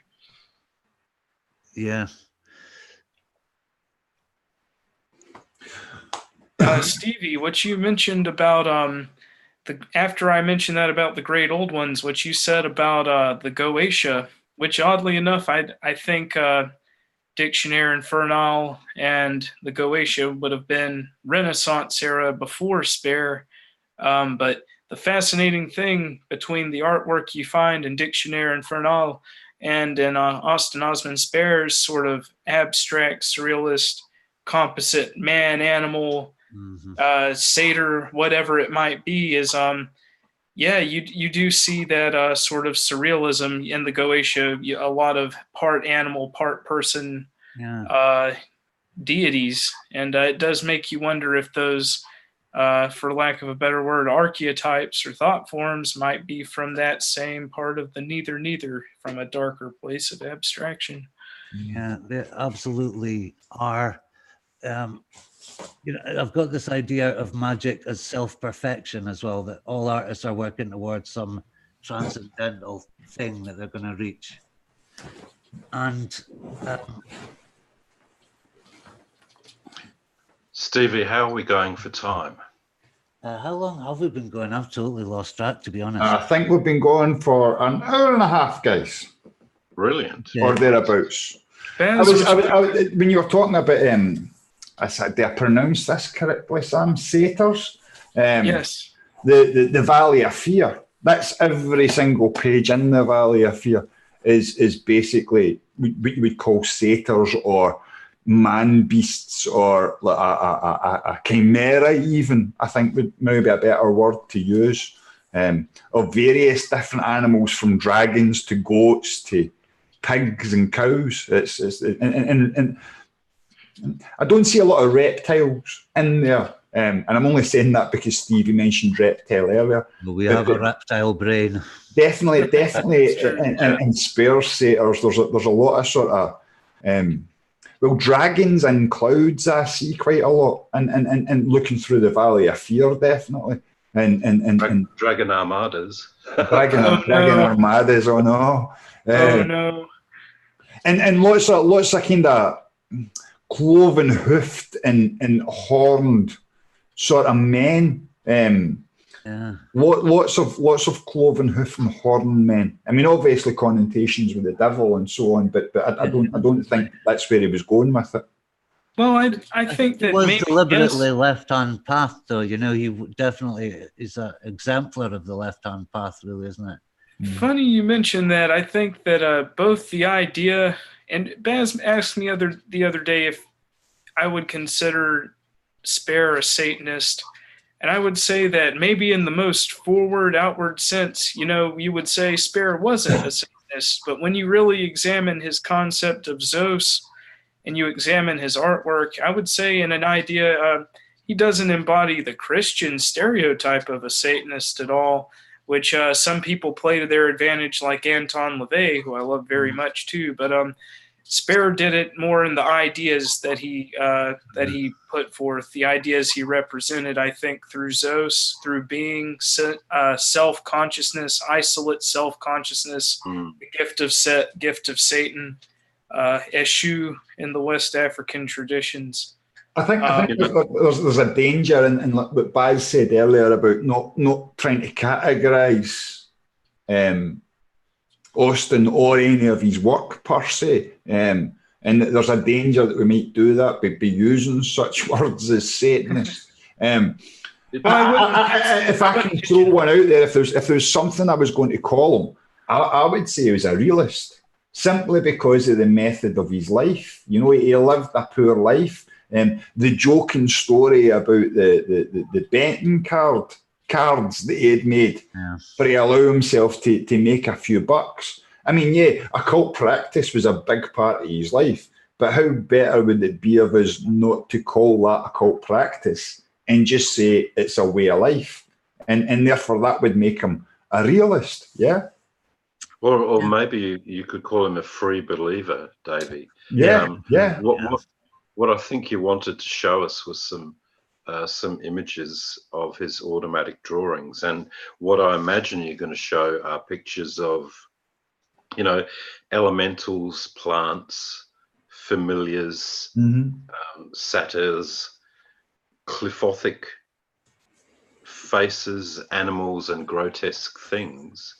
And this is what seems to have come out of his automatic drawing, is that free belief, this very nebulous concept, which I'm still struggling with, really breaks through the boundaries of time. So time disappears and social convention disappears and expectation disappears, and these other things well up. And these are the unfamiliar, the grotesque, the animalistic, the things that challenge us, the ugly ecstasy of being alive. Could we even call it human nature, Buzz? I think we can call it human nature, because these are representations essentially of nature. But at the same time, they're mediated through his idea of Kia and this overarching universal cosmic consciousness in which everything exists. Funny you mentioned Kia, because in his artwork, because in his artwork, we mentioned satyrs, and we alluded to Satan, and we mentioned, I think Pan and the satyrs could be symbolic of that all, because when you look at Pan, even it's emphasized in his name, Pan, meaning all. It is symbolic of nature. It is a reflection of nature, Kia being the all nature itself, just like Pan. Maybe that's why Spare chose to portray Pan in satyrs, or if you want to call that Pan figure Satan, it's open to interpretation, I guess. I can't pigeonhole him as a Satanist. It was merely a free thought, but his idea is that this was the anatomistic resurgence, that all these creatures were contained within him. That's right. Yeah. And look at the few areas of the things that he rendered into art. They were people, faces, these elemental beings, and basically nothing else. I mean, there are a couple of pictures that he did of buildings, but his body of work seems to be always reflective of a flesh. Now, the flesh may be a human person, but the flesh may also be of these liminal beings that exist in the liminal state of the neither. So he wasn't, a representative artist doing landscapes and situations. What he was showing us was that there are these sort of convolutions that he was able to access. He was able to show us aspects of the cosmic or the deeper mind as they get reflected in our flesh. Do you think he was afraid of nature, Baz? Afraid? I'm looking through the Valley of Fear, yeah? Don't know. And in the Valley of Fear, he draws a lot of nature, yeah? There's a lot of like deities lying in rocks, deities lying amongst trees, maybe having sex together, maybe not having sex together, maybe actually coming from the trees, and I don't mean that by any pun. I mean actually coming out of the trees or coming out of the land. If I can show you a quick example, I don't. You'll be able to see this on camera, but nobody else will, unfortunately. But you can see how, if I describe it, the limbs of the tree seem very grotesque, even more grotesque than what he draws the human body. And it's the same with these rock formations. They're very solid and very grotesque. That one looked very bulbous and fleshy and phallic. Yeah. When I look at that as a naturalist, let's say, when I look at that, I kind of see a fear of nature. I kind of see I was going to say hatred, but hatred would be the wrong word to use. I think hatred might be the wrong word, but what he's doing with these automatic drawings is he's blurring the distinction between what is traditionally a subject and an object in art. He's blurring the distinctions between what is public and private, between what is fantasy and reality, what is subconscious and conscious, and what might be the autonomous individual and the media produced individual. So he's blurring the distinctions, and maybe it does induce a sense of fear. Well, he was an inner London guy as well, and grew up in inner London. We can't have any certitude about what he meant. Yeah. Yeah, I just wonder about how close a connection he would have had to nature. I mean, yeah, in London during the times, the great parks and stuff like that, and they were great parks back in the days. But Yeah. you know, even at that, you would have to go away to sort of take yourself into countryside. You know what I mean? Yeah, true. And I don't think that would have been accessible a Spare in his older life anyway, due to financial considerations more than anything else. I think he was more concerned with inside space than outside space, though, definitely. I think he liked to be in his basement with a candle on, dreaming and, you know, self-loving. I think he saw them as two sides to the same coin. I think that's the beauty of it. And that's going back to the Satanist thing, which I'll drop it after this. I think that's the one reason why I wouldn't pigeonhole him as a Satanist, because while I could say, yes, the idea of Zeus is very satanic in its philosophy, Kia is the complete flip side to that. And that's an element that is missing from many left-hand path philosophies. So I don't think, you know, and it's fascinating, you know, could you say, and I hate to even bring up this dichotomy, is Spare, even though he's championed in the left-hand path, is he left-hand path or right-hand path? Maybe he's neither. Yeah. David, don't say no-hand path. No, I'm not going to say it. I'm not. Yeah. What's interesting, though, is that when I mean, my one of my many crackpot ideas about Spare is that when he made these pieces of art, what he was also making was a kind of a magical technology. What he was doing with these automatic drawings was reaching out into the aura of the people who would look at them.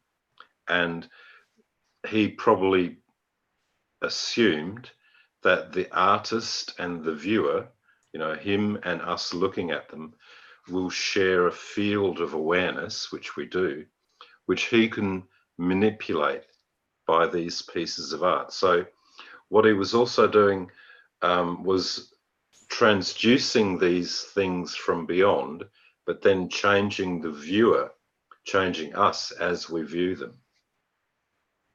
That was the case with his sidereal portraits as well, wasn't it? The animorphs, yeah. I'm quite convinced. Takes part in viewing, enters. That's what art's all about, isn't it? It's entering that imaginal zone. So painting are gateways. I think especially his subconscious stuff or his automatic drawing. I'd agree 100%. Atavism can manifest there. You know, the therianthropic figures that you're drawing from the this Kia that we talk about. I think that's and maybe you can look at these pictures as being like particular kinds of holograms. When they're designed to eradicate the idea of the subject from art, they show the whole of art. And when they show an elemental form or a clifothic form, a satyr, it's like seeing the whole of nature in one image, in one small, discrete image. And it really harkens back to what Blake famously said about seeing, you know, the whole of the world in a grain of sand. I think in Baz about the pictures that are being displayed on screen and talking about nature again, that photograph, the picture that you picked up on with the rainbow behind them, and that's almost holographic. It came up as you were talking, and I was looking at it dead on screen, and it's drawn in such a 3D way, and he's actually hunched forward in it as well, so he's like that looking that he's painted. And it's an amazing sort of 3D experience just to look at that. But there's that connotation of the rainbow going over his head. Have we got any thoughts on the rainbow and what that could mean or what that could be? Well, you know, my thoughts obviously turn directly towards electromagnetic waves in the universe and these perhaps longitudinal waves and gravity waves that he was drawing maybe accidentally in his tarot. I think what points to this is not so much all of the discrete images of his tarot, but his interest in radio. And he was in, towards the end of his life, maybe when he was in straitened circumstances, able to fix and refurbish radios and sell them on. And he understood the idea of radio as a magical broadcasting technology in such a way that he even decorated, you know, the cabinets that the radios were in with his sigils. And I think there is a huge irony. Another humorous aspect of Spare's life was when he was interviewed on a radio program for the BBC in the 50s about eccentrics living in London. And he complained when he heard the interview when it was broadcast, because it was pre-recorded, he complained that they'd cut up his words and didn't represent him. And how ironic. Really, really ironic statement about Spare. But also it gives us another view of Spare as he relates to the concept of the cut-up and the cut-up procedures which happened in the 1970s, or the 60s, I should say. Yeah, very Burroughsian idea. And isn't there a link with the tarot and the magician card with the scissors? That's quite an interesting. Well, you could lead on to tarot. The juggler, doesn't he, Baz? Yeah. Segue. Well, you know, the magician, the magus, sometimes referred to as French as the jongleur or the juggler. Spare depicts this character as being a magician and having on his working table in front of him all of his elemental tools, but he's also holding a pair of scissors or shears. And to me, this says, well, Spare was acutely aware of the idea of cutting up reality, cutting up sequences of images and making them appear as if random. And for him to make this picture of a tarot magician in a tarot deck in 1906 or 1907 is really provocative and almost predictive when you look at the idea of cinema, which was an emerging art at the time, and how when film is edited, it can be edited in a way to change time, to change realities. And I think Spare was giving us a huge hint in this particular tarot card that reality can be cut up into different things. And it should be cut up into different things, because that was one of the tools that his magician was showing to the world. Yeah. It harks back to the sort of symbolist idea of profound disordering of the senses. That was, you know, reality changing. I mean, that's really a Satanist view, isn't it? To cut up reality to such an extent that you form a new reality. Yeah. Going off of that idea, whenever you mention, whenever we mentioned his artworks more on the surrealist side, and I guess you could say the neither expression, whether it was a surrealist painting or an automatic drawing, do you think that as something that engages the viewer, do you think that what he's created is an interactive painting or an interactive picture? Absolutely. Yeah, absolutely. Yeah. It's a gateway. Yeah. Exactly. Yeah. A portal. Yeah. And because he wasn't a ceremonial magician, because he eschewed that sort of magical practice, obviously his magical practice comes out in a way that Sam just described. Yeah. So his ritual, if you like, his workings are his pictures, his art. Yeah. Stevie said it perfect earlier, that when we approached this subject, the four of us combined on different levels, when we approached this subject and thought about doing this show, each one of us individually has had some sort of effect in our lives that we can almost positively put down to Austin Osman Spare. That's amazing. Baz, I want to interact a wee bit more with the tarot with you, but before I do, you talked about cinema. Do you think it transgresses over to photography of Spare as well? Do you think that Spare had the ability to project some sort of practice into the photography that can grab us even now in this day? I would have loved to have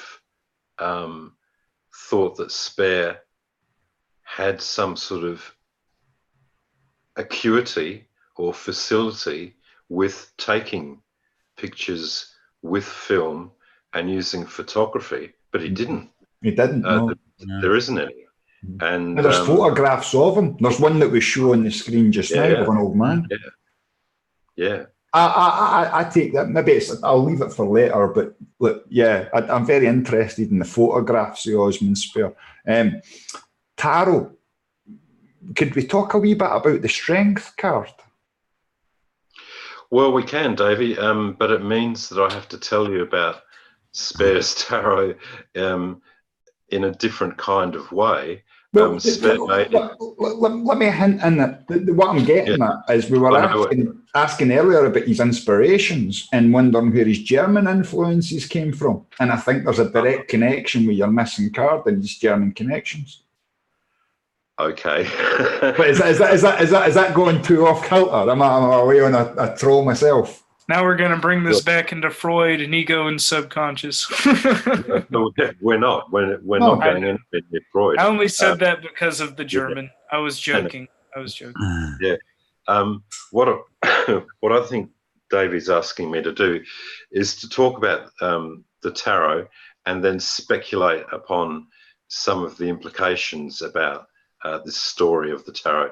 Basically, Spare did his own tarot when he was young, 18, 19 years old. He made his tarot deck of 21 cards plus another card, and he included 52 minor cards in his deck. And it seems that he did this prior to the Rider-Waite tarot appeared in the world. And he may have been the first person to join those two tranches of cartomancy together. That's a bit of speculation. So he makes his tarot deck, and he starts off with giving us a huge clue about the cut-up nature of reality by showing the magician with a pair of shears or scissors. Then he reinforces the idea throughout various cards in his deck by drawing little half drawings on the margins or the sides of some of the cards, which matched up to similar half drawings on the margins or sides of other cards. So what happens, you would have a random selection of cards, and sometimes you would get a little marginal picture appearing. And the picture would give you advice about, events, behaviors, or things to come, things to the in-between. The in-between, Davey. And what the tarot appears to be used for by Spare, in my opinion, is this idea of cutting up reality, letting random aspects of reality leak through from the Kia, from the higher universal consciousness, in a way that is unpredictable or not thought out in a ritual sense. So his tarot can be like a third mind between, the querent who comes for the reading, the reader who is doing a reading, and the tarot deck itself. The tarot deck itself might be a third mind, giving new information or producing new information out of the fertile void or sea. It's this thing of comparisons again. And also the thing of the infinite field of potential that we were talking about earlier. Yeah. Drawing stuff from that special place that magicians have been trying to get to for thousands of years. And then it's interesting that he never uses the tarot again. It never comes up in his writings as such. And his tarot essentially disappears for decades, and it gets acquired by somebody who was a member of the Magic Circle Club and ends up in their Magic Circle Museum as an exhibit and gets photographed in the late 1940s. And then it disappears again. No one sees it until, again, the 1970s, it pops up. And now today, people are writing books about it so we can see what the tarot that he made was all about. So the fact that his tarot was never taken up as one of the lines of his magic practice, like his automatic drawing techniques or the technique of the death posture, is really interesting because it suggests to me that it was suppressed. It seems as though it wasn't accidentally lost, but it was being kept under wraps, kept hidden, kept occult, if you like. Oh, really? For a reason. Yeah. And the reason might have been that there's a clue to the way the universe works in the tarot, and that's called Key 8 or Key 11, strength, lust, energy, which is sexual energy. And when Spare's tarot was photographed in the 40s, it shows this card, Key 11, I think he called it, strength, lust, energy, as being part of the deck. But thereafter it disappears, it's gone. No one has seen it since, it's vanished. And this idea of a vanishing principle or a vanishing template for technology, i.e. 0 point energy, seems to suggest that there are people who knew about Spare, knew about what Spare could show us, and have decided not to show us. So the idea that free energy from the universe is only just coming back into popular consciousness.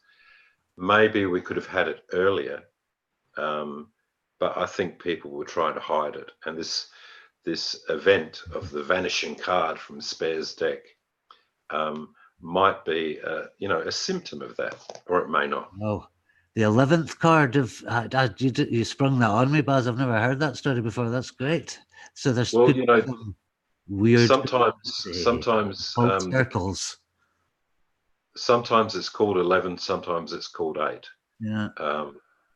That's beyond me. It was the Crowley change, wasn't it? Because it's the card lust, and it's a very significant card in the whole thelemic idea. So I think you did take some ideas from thelema. Yeah. Can we take it a little bit woo woo? and Baz explained to us greatly about the idea of 0 point energy, or the energy in the strength card, and that's what maybe Spare had been alluding to. And in a conversation that me and Baz had, we hypothesized the possibility of Spare's connection with Crowley and Crowley's connection with Nazi German scientists in 0 point energy. Yeah, that's a fascinating idea. Like, it really is. It goes that he pops up in everything. And it goes to the idea of Spare going against Crowley at an early stage in his magic practice, let's say, maybe because Crowley was the one that was trying to suppress the knowledge that Spare had. And, Oh. and there's It some might sort have of, been Crowley that stole the 11th card. there you go. Yeah, The yeah. rascal if you that he think was. about it, It's a show in itself, Sarah. That's really interesting. if I may add to the conspiracy just for fun, I mean, I'm sure I'd have to check the dates, but I'm sure Lady Frida Harris was crafting the Thoth Tarot roughly around the same bracket of time that Spare was creating his tarot. So No, that's not true, Sam. Okay. Spare created his tarot around 1905, between 1905 and 1907, and Frida Harris and Crowley got together in the 40s. Oh, wow. So that was almost that 40 tarot years. was published That's in super early. He hadn't even met 1944. Crowley by then, which is interesting. And it only took him 2 years, Baz. There's a 40-year gap between Spare's tarot and Crowley's tarot. 40 years. It was just a conspiracy anyway. We're allowed to go a little woo-woo.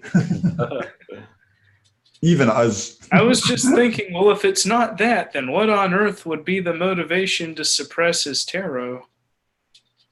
This idea of free power. I mean, obviously it happened because, it's documented and we know this, but, it's maybe whenever Baz talks about this limitless free energy source that the magician can tap into, it's almost like tapping into Kia. I think Kia is very much akin to that idea. Yeah. And maybe that was the concept that's being suppressed.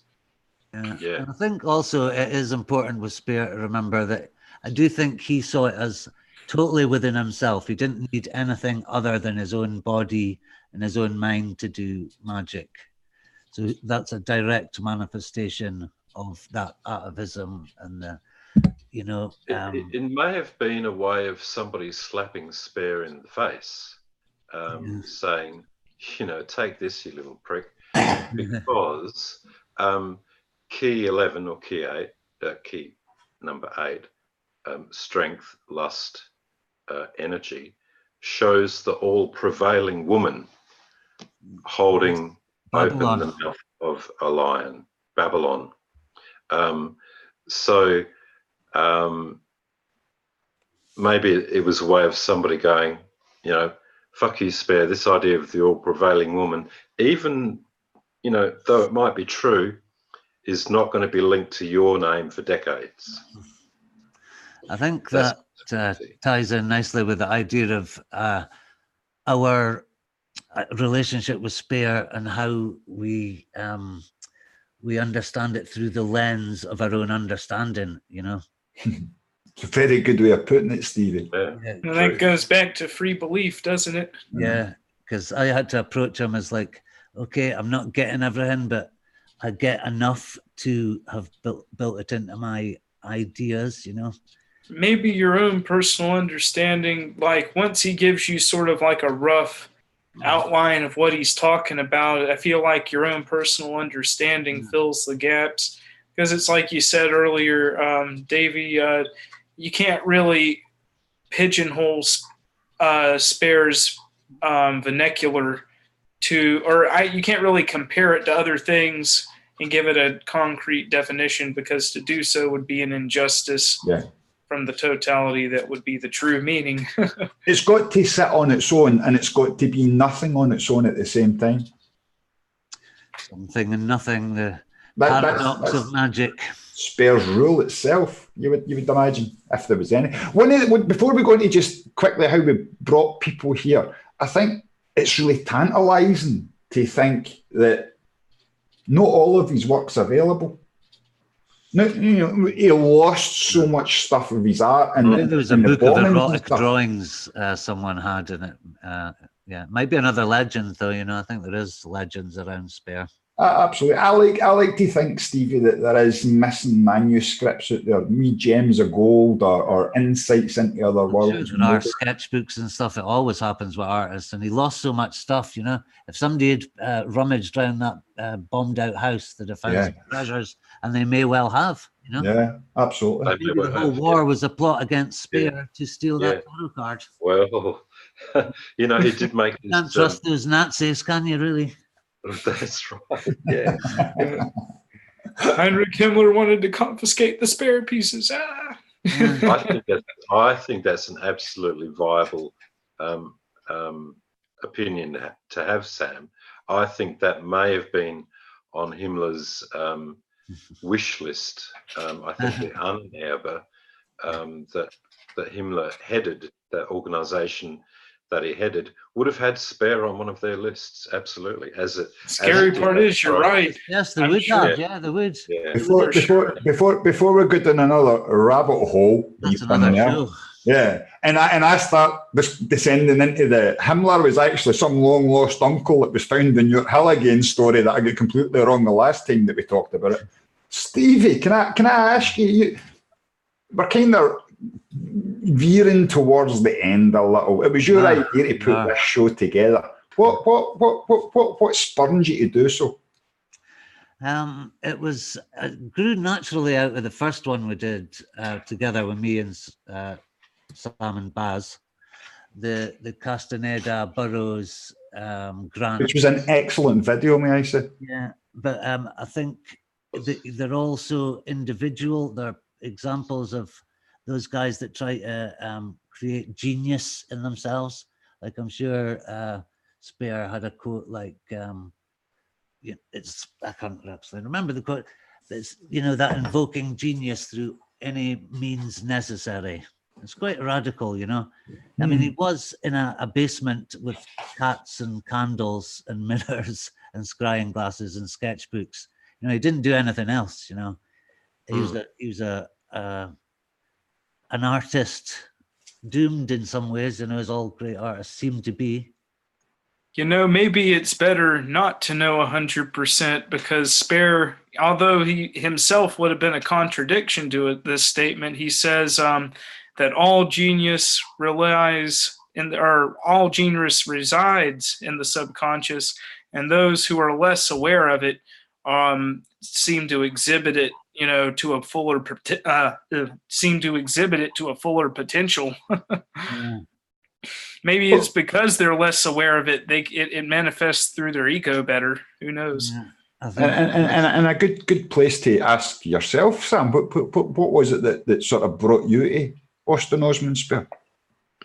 Oddly enough, Davey, it's funny you say that, and I've been thinking about that the last few days. Actually, I've been very lucky as to when I was a wee bit younger, maybe 22, 23, of what I got into. I think originally my initial interests in magic, and I do remember one of the first books that I read was Liber Null and Psychonaut, and that was really one of the first spell casting systems I learned, along with your candle spells and your herbs and all that stuff. Austin Osman Spare's sigil technique was one of the first things I ever learned, so I was quite familiar with Spare from the beginning. But I have to say, I think that he's somebody that gets name dropped a lot in a lot of these communities, but nobody really has taken the time to study his magical ideas, his magical philosophies on a more specific level. And I think that we achieved this today, and really the last few months, this has sort of been on the back burner because as you said earlier, Davey, it's sort of transformed all of us to some degree. And I think that this whole journey on the path to this Austin Osman Spare live stream has been a really, it's really opened me up to a lot of firsthand experiences and multifaceted points of view with his work.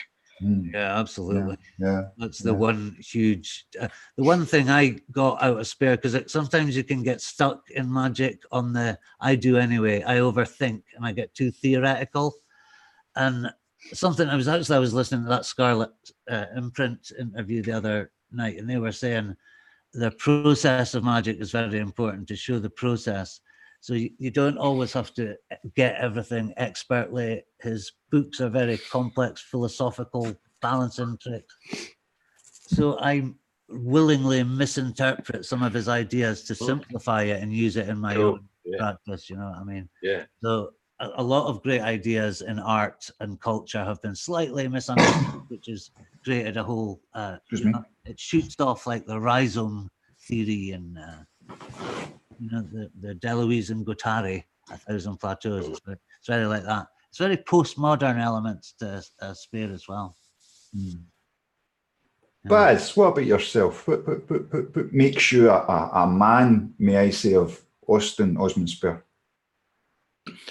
Well, it's going to be a very mundane answer. I was thinking over the last few days, was it, my interest in Wicca and spiritualism and magic as a teenager, but it actually wasn't that. It was an article. It was the famous article in the Man, Myth and Magic magazine, which a friend of mine, his mother, used to collect that part series, and I used to read it when I used to go around and see him. And there was the famous article about Spare, and it was like it always stuck in my head. So Spare has always been in my head since the early 70s. So now Spare's coming out. Do you feel a resurgence? Yeah. In popular culture as well, not just among us, but within the popular society, do you see a resurgence? Well, I think there's a resurgence of Spare's ideas about being connected to a communal reality or a communal experience, which we are now living in these days with our social selves on the internet, and how artificial intelligence might give us the ability to be in many places at once. I think Spare and the World Wide Web absolutely go together, and I think this is where Spare is going to come into a new focus, if I can use that pun, a new focus of life. Yeah, that's fascinating. Actually. Perfect. Yeah, brilliant. Aptly put. Is somebody going to ask me then? Gentlemen. Oh, well, yeah. Well, you know what? That's a very important question because, Davey, I remember maybe a wee bit under a month ago or so, there was this Austin Osman Spare book Baz was telling me about that me and Stevie and him had never heard of before. And then you bought it. Yeah. Well, the book. There was a big synchronicity there. So I have to ask, not so much about the book, but what was it that drew you to Austin Osman Spare, you personally? You guys. 5 weeks ago, I had no knowledge whatsoever of Austin Osman Spare. It not figured in any of my life. I'd never heard the name. I'd never noticed a painting. Nothing. It just totally bypassed me. And yeah, I had a conversation with Baz about 4 weeks ago about doing this show. And it wasn't so much that I was going to be coming on to talk about Austin. It was more the technical side that I was coming on board to help with. Yeah. And in the conversation with Baz and Stevie about technically putting the show together, I randomly went to Amazon and found the book, The Valley of Fear. Now, the night previous to this, I had been talking to Baz with regards of doing some videos that I do the spoken word videos on my own channel. And I'm a very great fan of Conan Doyle and Sherlock Holmes. But we've never even mentioned the fact that of how Conan Doyle and perchance C.S. Lewis might have been inspirations to Spare as well. He uses the name The Valley of Fear from Conan Doyle's Sherlock Holmes novels to name the collection of pictures in this book. So I thought it was quite odd that there was this coincidence between The Valley of Fear, Sherlock Holmes, Conan Doyle and Spare. But another conversation the next day with Baz and yourself, Sam. In some of the conversations with Saroth, it seemed to be that a lot of my practice that's been going on in the background, the mirror scrying, the meditations, the focus on nothing, which is a huge part of my practice. I just quickly would like to maybe pay homage a little bit, tongue-in-cheek, Baz, to No Hand's Path. No Hands Path was a concept that me and the Doctor of Monkeys came up with over 3 years ago. And we wanted to put it out on YouTube as a concept of nothingness. Now, I knew nothing of Spare at the time, but the comparison... Nothing of nothingness. Yeah, the comparison was great. So that's what brought me here. But the biggest thing of all, guys, and I mean this, the first day that I heard his name, I went to Wikipedia and I looked at the picture there, the photograph of Osman Spare there, and his eyes connected with me. And it changed me and it changed my life over the past 4 weeks. I've went through some sort of transgression. There's some strange things have happened to me that I won't go into now, but you kind of know about it in the background. It's maybe a show for my own channel later on when I describe it a bit more. But the change has been overwhelming. One thing I do know, Austin Osman Spare is with me in some way. And I really, really feel that. I really feel that. I feel I've been trying to describe the word all week, and I don't know how to say it. So I'm going to say I feel his touch. Yeah. Presence. Yeah. Yeah, but no, he does. You totally, because when you study someone, you really do, they seep into your soul, their work and their ideas, and you can't help but wander about in a Spare-influenced days sometimes. Before we end up, Stevie, do you think we could maybe jump in and say hello to the chat room a little bit and answer a few questions that's been put to us? Yeah. Would you like to do a toast before we do the chat, or would you like to save the toast after the chat? So, yeah, let's bring the chat up, and there's a couple of wee questions. I'll tune in. Couple of wee questions that have been asked by a couple of people. Hello, everybody. On the Sarah the Mage experiment, I'll scroll back like the good mod that I am. There was only one or two. I hope they put them in all caps. They didn't, but I left wee markers so that I can see where they are. The first question. The first question comes from our good friend Oswald Spangler, who is aptly named for the night. Spare referred, and we touched on it a little bit later, so maybe just a quick reference to it. Spare referred to Freud and Jung as Freud and Junk. Does the panel think the collective unconscious is more related to Zos or Kai? I think we probably covered it. It's Kia, the collective unconscious, is the evolutionary subconscious for Spare. So he saw Jung's idea as the collective unconscious correct to a certain extent, but he wanted to take it further and say we have access to all forms of life, past and present. And future, Stevie. And future, which was my important point from earlier on, self-perfection and Magick. So, and Bowie sang that thing about Homo superior, and that is the aim of Magick in many ways. It's beyond our human forms. It's fantastic, but it's still a crazy thing that magicians want to do. They want to push their consciousness way out and pull things back for the tribe, for other people to look at, and artifacts, and that's what paintings are, isn't they? They're stealing fire from heaven. Nice. Oswald also asks us, was Spare a Darwinian? Yes. Yeah, I love Darwin. Wow. Can you give us an example of that, Stevie? Yeah, I've read loads about it. He went to the Darwin Museum.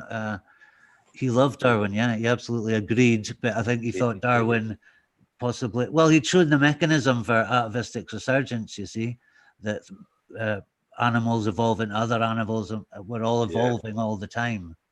And you can recall any point of that past or future into yourself from the Nahual, Kia, back to that idea again. It's excellent. Absolutely, yeah. Absolutely. No, I agree. Yeah. We've had not so many questions and just lots of nice comments in the chat. I'd like to give Enjoy Being a shout out. I would read the essay that he's been writing, but I can't go through it all. And just to say hello and thanks to all the guys in the chat room for joining in tonight. I'll leave the chat room with a statement again from Oswald. Abstinence for days. I'd be happy to get laid once every 3 months. Oh, poor Oswald. Thanks, guys in the chat. Thank you, everybody. Thank you very much, chaps. Glad you could tune in. And We were talking about a toast, but just very quickly before we do the toast, I think we had some exciting news to announce. We're going to mention our fantastic new project / channel. This is why tonight's been a bit confusing. This morning for me, don't know why we're saying tonight. That we're actually going to form a new channel, aren't we? And we're going to do these shows, the 4 of us, all concentrating on a subject every 3 weeks or even a month sometimes. We're looking at 3 weeks to 4 weeks just now. Will we tell them the name? Yes, please do. Yeah. So look out, folks. The channel will be up and running by the end of today. I'll post a link somewhere in the comments of this at a later point today as well. I'm sorry I'm not up to date with it just now. But the new channel is going to be called The Lost Word. Hopefully we're going to go forward with... The Lost Word. The Lost Word. Sorry, that's right. The Lost Word.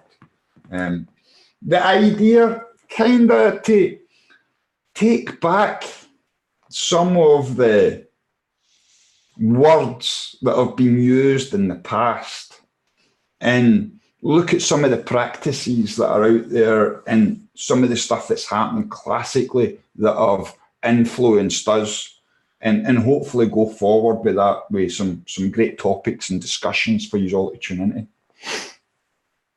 Yeah, absolutely. Yeah. Absolutely. I'm looking forward to it already. It's going to be great. Yeah, we're going to do loads of that. It's going to be very mind expanding and we'll just explode this time, whoever it is. It's great to be here.